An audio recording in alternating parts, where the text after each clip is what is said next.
When the seas dried up, the sailor could no longer sail. There, in the middle of the barren ocean, he waited. How long had it been since he was landlocked? He did not remember. What became of his crew? Of his captain? He did not know. In the vast emptiness of salt and sand, the lonely sailor had no course of action. In the beginning, if there was such a time, he kept to his chores. What else was there to do? Nights no longer came and went, the days turned into a continuous stream of time. The wind never blew. Rain never poured. The only constant was the magnified heat of the sun. Its heavy rays slowly tormented him, never leaving its spot in the sky, as if it had always been that way. But these trials did not stop the lonely sailor, as he was built on tougher circumstances. Without a crew, the work would be difficult and take 10 times as long, but he had nothing but time. Each day, or what he believed was the start of the day, he would set off for his chores. The deck could not be washed, for what water would he use? Instead, he took to sweeping. Dust would shoot above his head and leisurely settle to the deck as if never disturbed at all, only to be swept again tomorrow.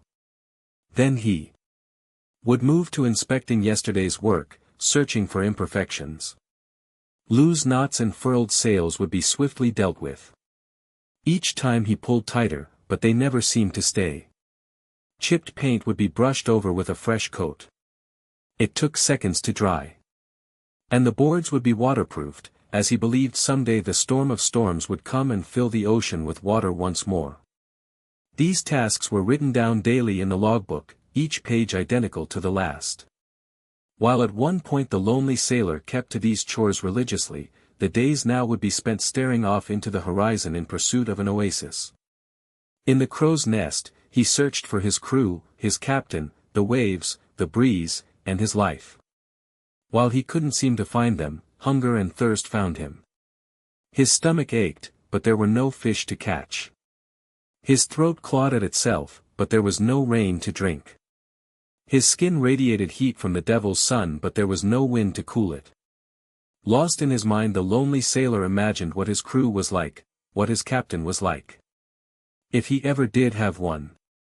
Perhaps his captain was a fierce man who would never shy from a battle. At night he would gather the crew to drink and sing.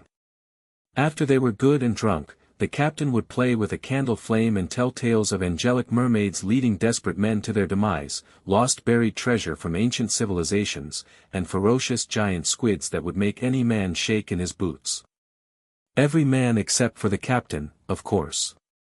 Each of these stories would enrich their minds and fill them with confidence that their alluring captain was someone they could only hope to be. Perhaps if he were here now, he would rest a hand on the lonely sailor's shoulder and inspire